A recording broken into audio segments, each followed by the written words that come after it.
Happy Wednesday. Thank you so much for joining us and welcome back to the show. It is wonderful to be here with you. And yes, Greg is here too. So we're going to have a lot of fun. Now, I always want to keep you on top of all things business finance, and Greg is going to bring it on all things tech. But today's actually a really fun episode because we're actually going to talk about some of the things that should be on your streaming radar as well. We love the positivity. And as always, do share, do engage with us. We love it. It is so much fun. And a big welcome to In the Loop with Winnie and Greg. I'm Winnie Sun, longtime financial pro, CNBC Council member, Forbes contributor, and host of Level Up, which can also be found on NASDAQ and other platforms as well.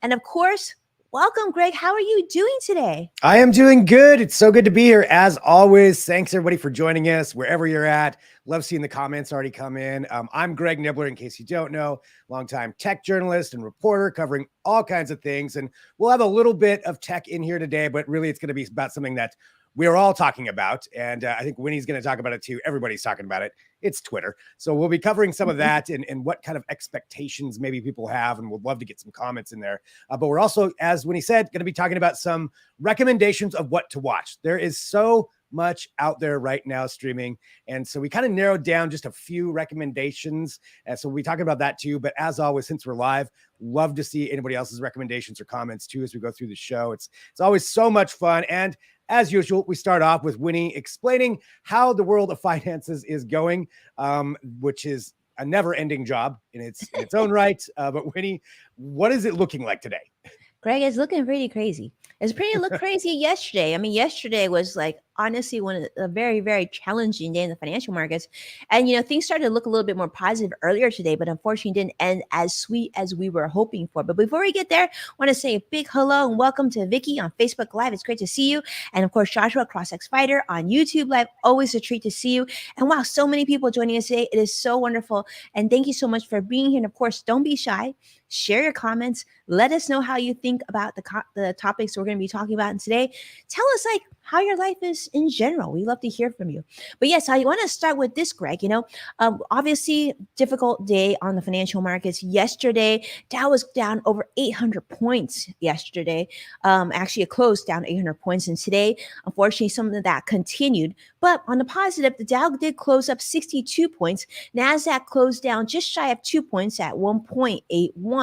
And the S&P 500 did edge out a little bit of positive, up over 8 points. So we'll certainly take it. We'll take the little bit of gain that we have. But one thing you can definitely bet on, and that is today, there was a lot more, there continued to be more volatility. And I can tell you, for a matter of fact, you can continue to expect volatility the rest of this week as well. And I think in the near future. Now, volatility, as we remember, isn't always negative and isn't always positive, because there are always going to be areas that are doing well and areas that are doing not so well. One area that I want to point out that actually, interesting enough, is doing pretty well is Visa. Visa actually reported earnings right after the close today. And even though they actually kept from doing as much business, obviously, and Russia, and of course, and what's happening with Ukraine. But interesting enough, they had actually a blowout quarter. They had a great quarter. They continue to see actually people with Visa credit cards continue to spend. In fact, they saw definitely a boost as people started to go back and travel more, right? And they're anticipating that they will continue to see overall spending across the board. So let's see what happens there. But that's from Visa. The other area that I know that you and I want to talk about, Greg, is the big news, which I think this is across the board. As you know, I follow financial networks as much as you follow tech networks, but all over financial news, everybody's talking about Twitter. And I'm going to guess in your world too, Greg, everybody's talking Twitter, right? Yep, absolutely. Every single outlet, every person, everybody's talking about Twitter right now. Yeah, across the board. Yeah, and I think, Greg, I don't know, you would agree about this too, but I think it's not just the fact that Elon is spending, billions of dollars to buy over Twitter, but there's so much more to this. We see often companies acquiring other companies, right? Companies taking certain companies from being public to private, but this one's different, Greg. I feel like this is something that, it's having a much greater impact, not only on the financial side, but socially as well. And one thing that I am sure you're seeing this is just ever since the news was announced, the $44 billion deal taking over Twitter. In fact, we're seeing, I guess, politicians seeing impact on their followers, right? This Yeah. was this is something that I feel like, Greg, we need to talk about. This was kind of major.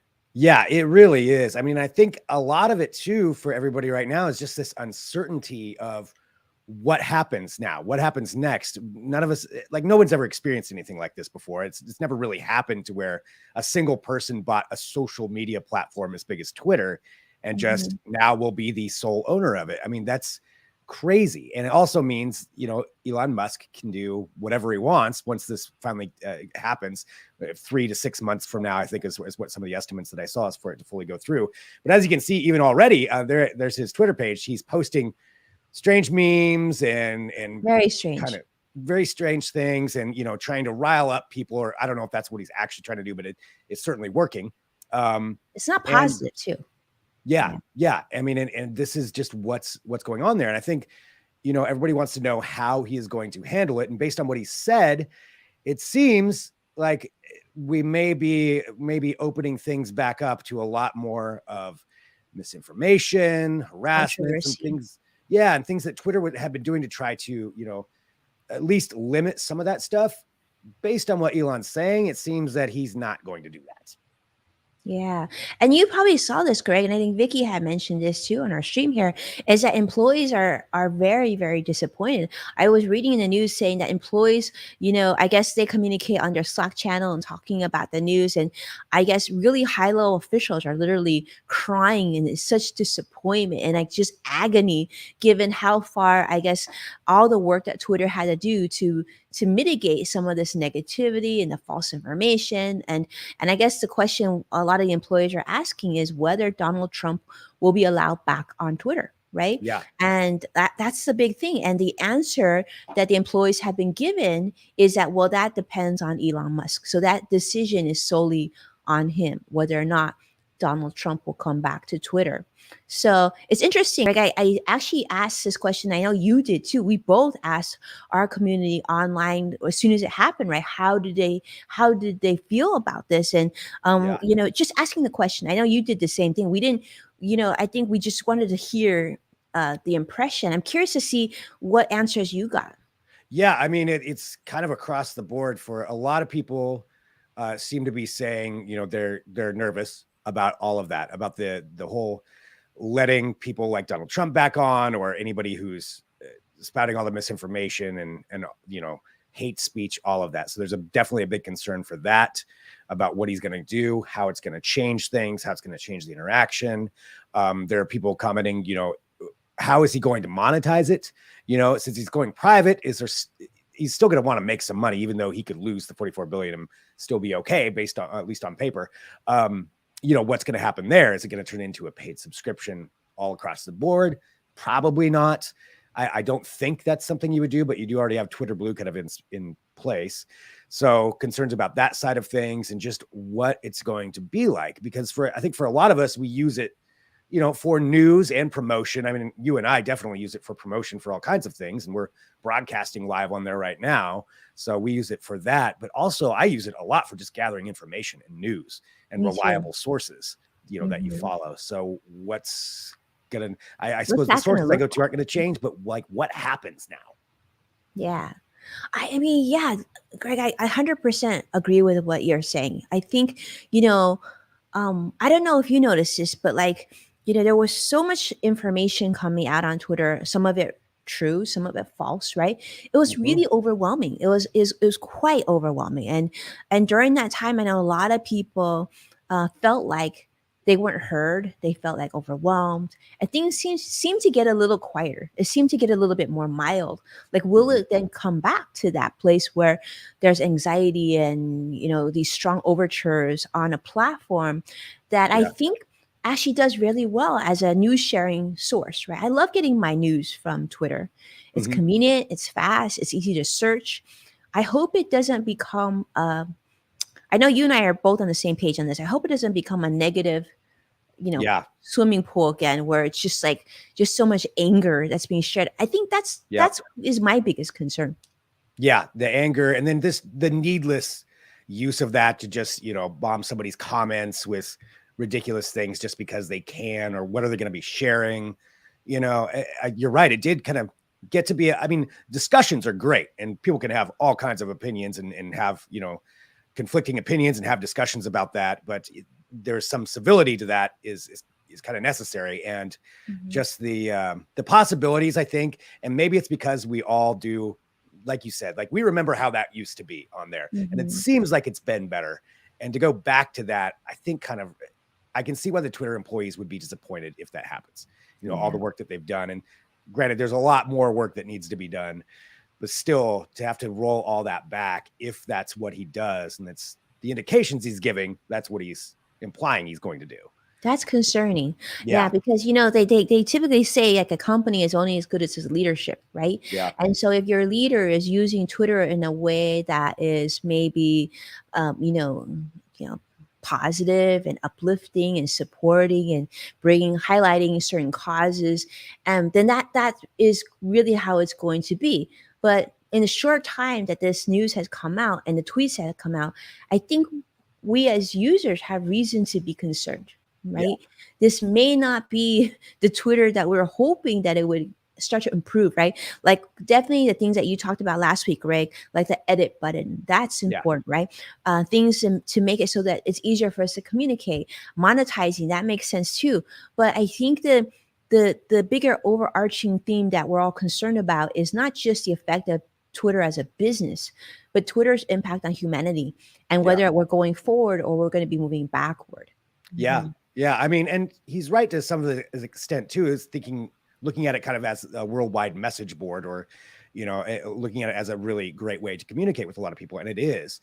But as far as that's concerned, looking to the CEO for an example, just look at some of the things that he's posting even today. Like he's just, the way that he uses it is not how I think a lot of people would like to see it used necessarily, at least if you're the CEO and the richest man in the world, posting memes about Bill Gates or whatever, like maybe that's not the example that I think we all want to see, at least those of us who want that more civil kind of conversations that can happen on Twitter. So it's going to be pretty crazy. Also, how can he devote that much time to it? He's got so many companies now. Like, I know 2 companies that, we really enjoy talking about on this show, Greg. We got to get credit where credit's due, right? Tesla makes some great vehicles.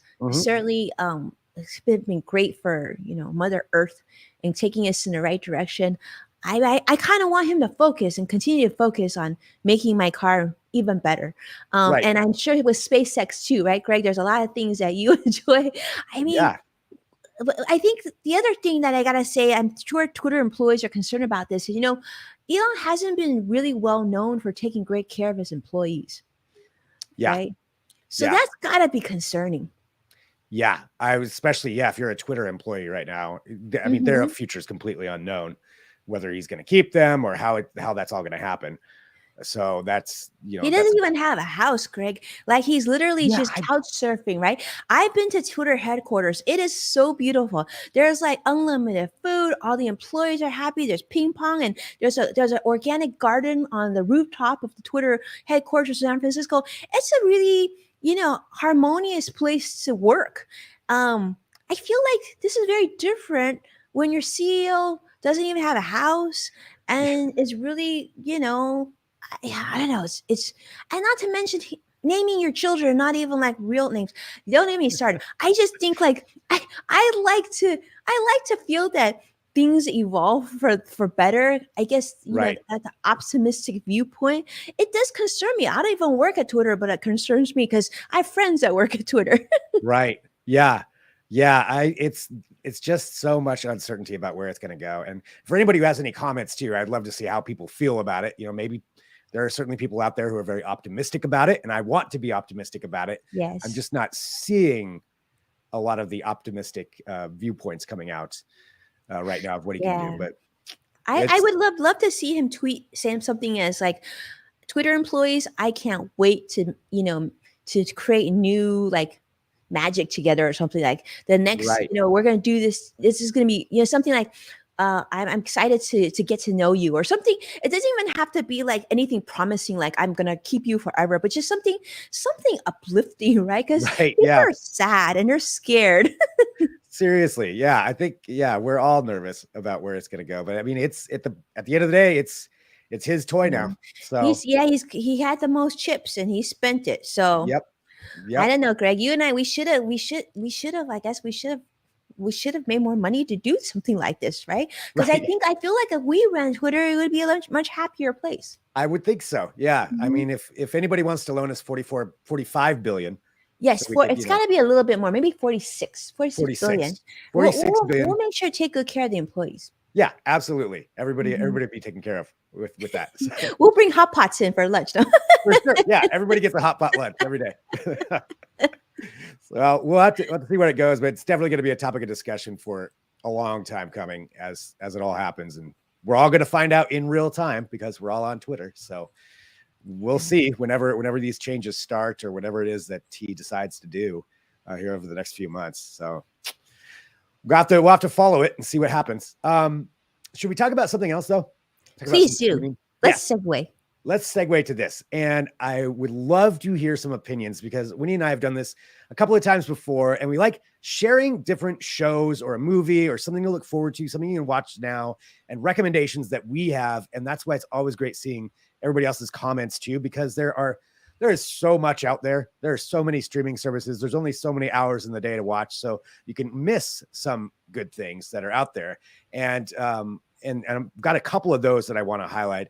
But I do have one maybe to just start off, and then maybe Winnie and I can just alternate. But the one that I wanted to highlight, this is coming out next week. So for any Marvel nerd out there, you probably already know about this. But in case you don't, because it kind of snuck up on me, Doctor Strange and the Multiverse of Madness comes out next week. And I am really looking forward to this one. It's going to be crazy.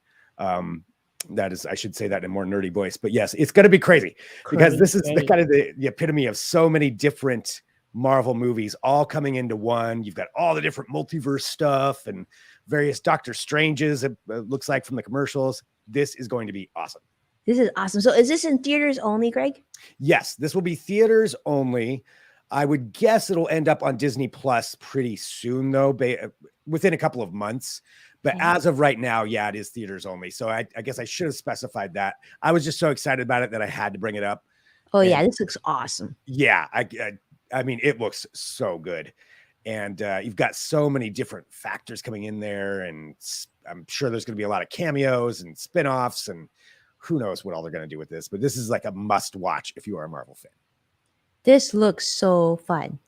Yeah. Absolutely so fun. Yeah. So Doctor Strange, that is my movie recommendation for one. That's your first pick? That's my first pick. I love it. I'll take First it. That does sound great. That doesn't looks like a good one to see in the theater. All right, so I'll jump in then, Greg, because let me tell you, this is an area I actually have a go-to. So Curtis on my team is incredible. I always like to go to him for movie watching advice and show advice because I just feel like this is like really his. This is something like you know, my hobby is travel. This is I definitely think is his hobby, and he helped me with this. And he actually brought this to my radar, and I think it's a good one. It's called Bad Guys, and Bad Guys is available in theaters right this moment. In fact, so you could actually watch this soon. It looks so much fun, right? So this you can take a look at is as you know, this one has these really fun like criminals, cartoon characters, obviously not very scary, but I don't know. Anytime I see something with a wolf and a shark, I feel like it's that much better. And then you got like Miss Tarantula. So super, super fun. I don't know. This is for those of you out there with kids like me. I feel like this is a winner. In fact, I'm actually going to try and see if I can find a theater to take the kids to see this pretty soon.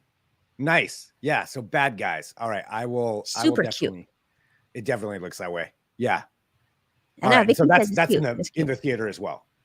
That's in theaters as well. Yeah, we got a lot of things on theaters. Okay. So Bad Guys, awesome pick. I've got two more now. I will specify. I probably should have got some things that are a little bit more kid friendly. So this is no. That's what I come in. So you're right, good. That's Vinny's side. I've got the other side. Well, this one I wanted to recommend it's on Apple TV Plus, and it's called Severance. And the reason I wanted to recommend it is because it is such a unique idea, and I've never really seen it done before. And that's kind of saying something because there's so many TV shows that are similar. So it's called Severance. Ben Stiller is actually the producer of it. He's not in it, but Adam Scott is, Christopher Walken, a bunch of people are in it, John Turturro. But the idea is, this is set in some time in the future, where you can have an implant put into your brain, just a quick procedure to where when you go into work, you don't know what your outside life is. You don't remember it. You only remember being at work. And when you leave work, you don't remember being there. So you don't know what your inside, they call them your inside self or your outie self. You don't know what either one does. So it's the idea, I guess, is just, you can do that. And then you don't have to worry about work when you're outside of there. You just know you go there every day, but you have no idea what you do. It's weird. It's a weird concept, but it's cool. It's really cool. It's really, really well done. And it's such a unique idea.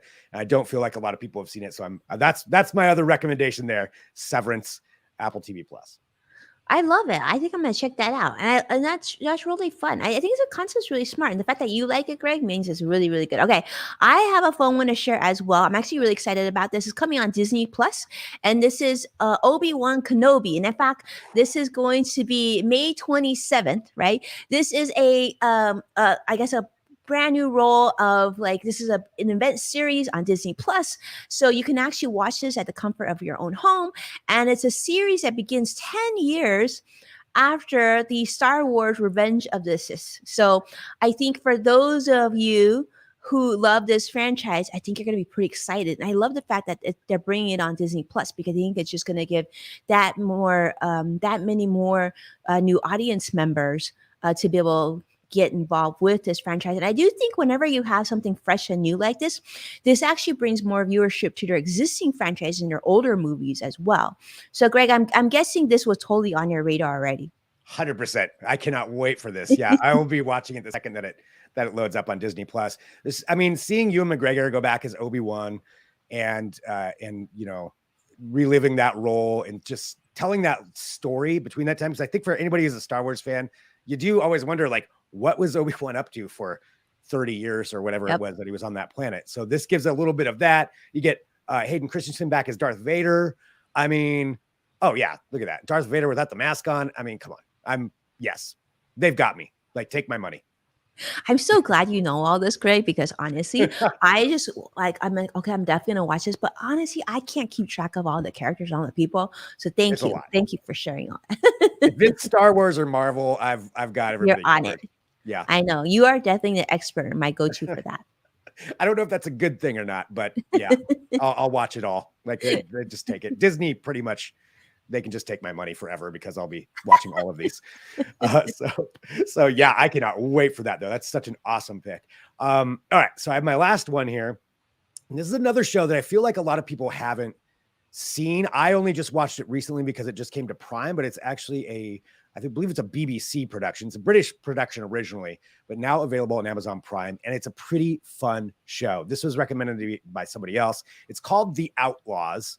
And the whole premise is it's this group of people that all committed some kind of crime, nothing major serious, but enough to where they have to do community service. And so they all have to do community service together.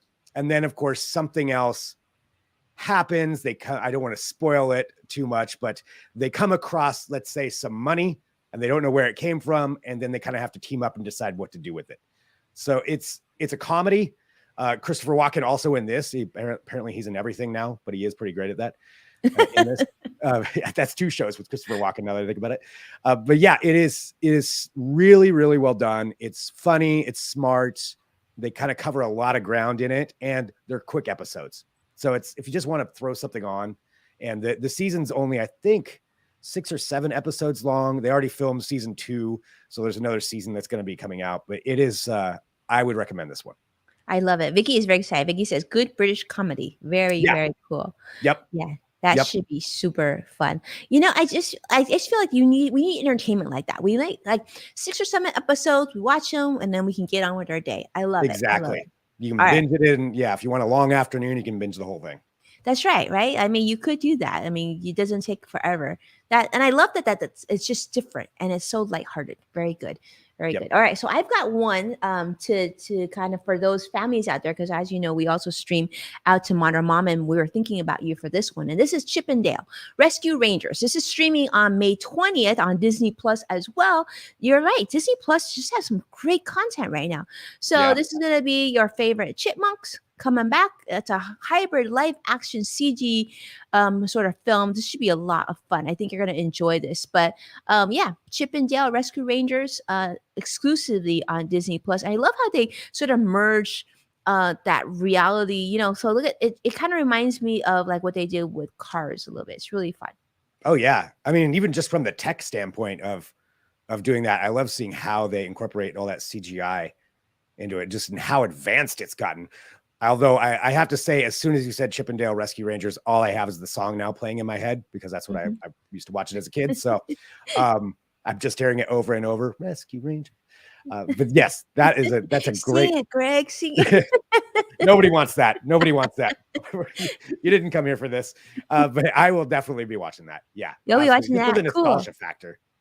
Cross-X Spider says too, yeah, Trip in the trailer, brother showing me, and it looks pretty nostalgic. I know. Look at you, even have characters from Nemo in it. How cute is that? Nice. Flounders. It's a Chip and Dale's universe kind of thing. Yeah. It's Yeah. coming Thank you. Yeah, that should be really fun. Thank you, Kurt, for bringing that on my radar too. So super cute. Nice. Well, yeah. So there's some suggestions for everybody of what to watch. And I mean, I know that's just a tiny amount, but that's why I always love people recommending them, because both Severance and The Outlaws were recommended to me by somebody else. I probably never would have watched them and wouldn't have known about them. So if you have any suggestions, please let us know. I always love hearing about something. Direct message us any tips and feedback. And and don't ever underestimate and think that we won't be interested. I mean, to be honest with you, I'm like hooked on a show called Wild Tuna. Never in a million years would I ever think I would watch a show called Wild Tuna, but it's like it's that good. Yeah. I mean, and we talked about that off air, and I'm actually put that on my list, so I'm going to watch that as well. It's so crazy. I did see Curtis mention something, and I keep forgetting because I want to watch this. Everything, Everywhere, All at Once.